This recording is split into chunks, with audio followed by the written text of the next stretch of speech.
mewariskan lampu pijar kepada penduduk dunia.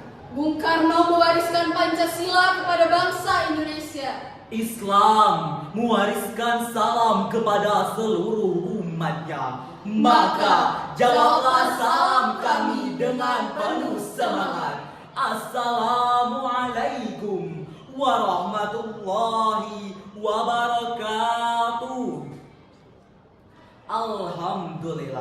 Alhamdulillahi wassalatu wassalamu ala asyrafil anbiya'i wal mursalin wa ala alihi wa ashabihi ajma'in.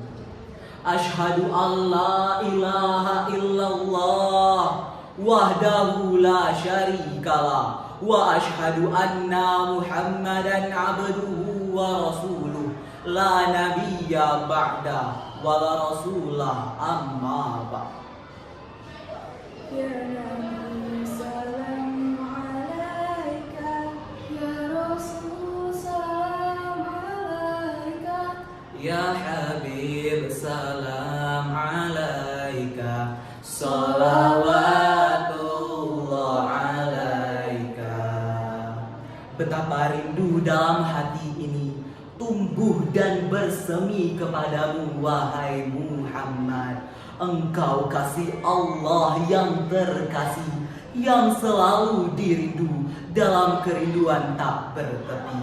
Izinkan kami menyebut dan menyeru namamu di setiap hela nafas kami dan di setiap denyut jantung kami. Namamu akan terukir indah dan abadi di dalam hati kami. Maka izinkan kami bersolawat kepadamu. Allahumma salli ala Sayyidina Muhammad wa ala ali Sayyidina Muhammad. Yang kami muliakan, Dewan Hakim yang arif dan bijaksana, hadirin calon penghuni surga.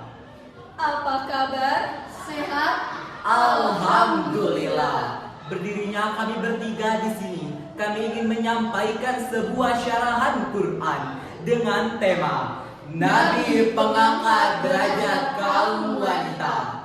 Hadirin yang berbahagia, sebelum Rasulullah Shallallahu Alaihi Wasallam diutus oleh Allah Subhanahu Wa Taala, orang-orang di zaman jahiliyah sama sekali tidak memiliki moral-moral dan nilai-nilai kemanusiaan. Mereka sering melakukan hal-hal yang bertentangan dengan nilai-nilai kemanusiaan, seperti pembunuhan, Pertengkaran? Pertikaian? dan yang lebih parah, derajat kaum perempuan mereka rendahkan sedemikian rupa sehingga tak ada penghargaan sedikit pun terhadapnya.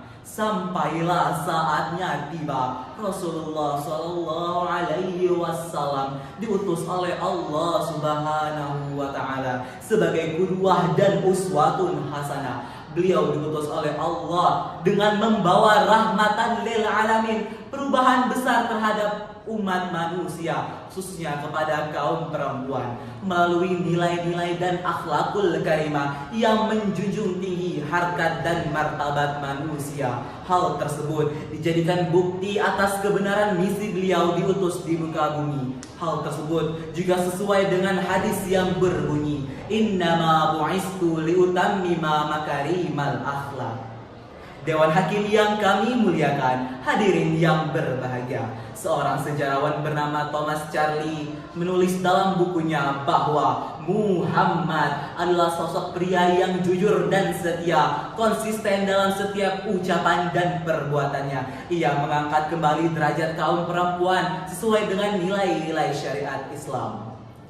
Perlakuan diskriminasi yang diterima oleh kaum perempuan di zaman jahiliyah sangatlah parah, sehingga momen tersebut Allah abadikan dalam Al-Quran surah An-Nahl ayat 58 hingga 59 yang akan dilantunkan oleh qari'ah kami berikut ini.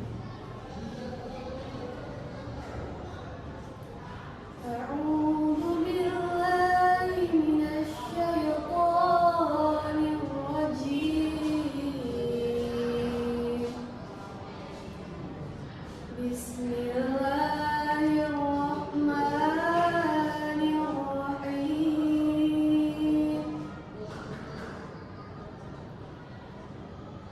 وإذا بشر أحدهم بالأنثى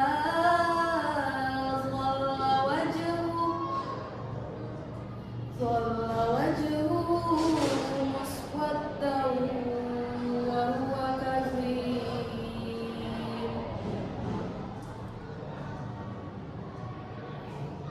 يتوارى من القوم من سوء ما بشر به أيمسكهم على هون أم يدسهم في التراب ألا ساء ما يحكمون.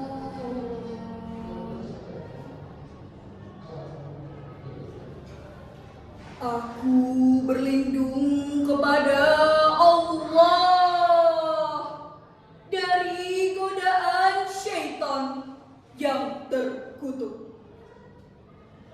Dengan menyebut nama Allah yang Maha Pengasih, Maha Penyayang.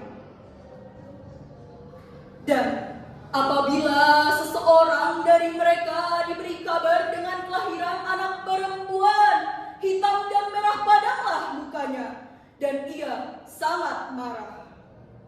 Ia menyembunyikan dirinya dari orang banyak disebabkan oleh betapa buruknya berita yang disampaikan kepadanya. Apakah ia akan memeliharanya dengan menanggung kehinaan, ataukah akan menguburkannya ke dalam tanah hidup-hidup? Ketahuilah alangkah buruknya apa yang mereka tetapkan itu. Dewan Hakim yang kami muliakan, hadirin Sebangsa, setanah air, yang kami banggakan.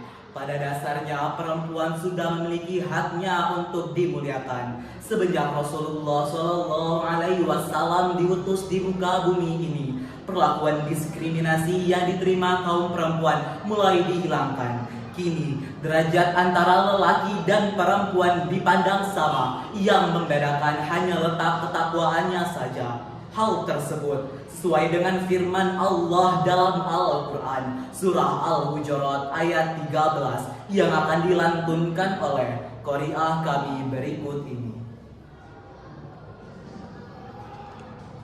Ya ayyuhan nasu inna khalaqnakum min dzakarin wa unsa wa ja'alnakum syu'uban wa qabaila lita'arafu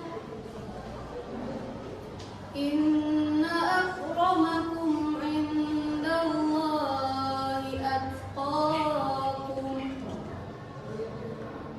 innallaha alimun khabir. Shadaqallahul adzim. wahai manusia, sesungguhnya kami telah menciptakan kamu dari seorang laki-laki dan perempuan. Kemudian kami menjadikan kamu berbangsa-bangsa dan bersuku-suku agar kamu saling mengenal. Sesungguhnya orang yang paling mulia di antara kamu di sisi Allah adalah orang yang paling bertakwa. Sesungguhnya Allah Maha Mengetahui lagi Maha Teliti. Dewan Hakim yang kami muliakan, hadirin yang berbahagia. Islam telah mengatur kodrat lelaki dan perempuan sesuai dengan proporsinya, sehingga ada peran-peran perempuan yang tidak dapat digantikan oleh laki-laki. Syariat Islam sangat menjunjung tinggi harkat dan martabat perempuan. Hal tersebut terbukti dengan adanya syariat Islam yang membela kepentingan perempuan, seperti cara berpakaian, syafar, dan pengecualian khusus dalam hal beribadah.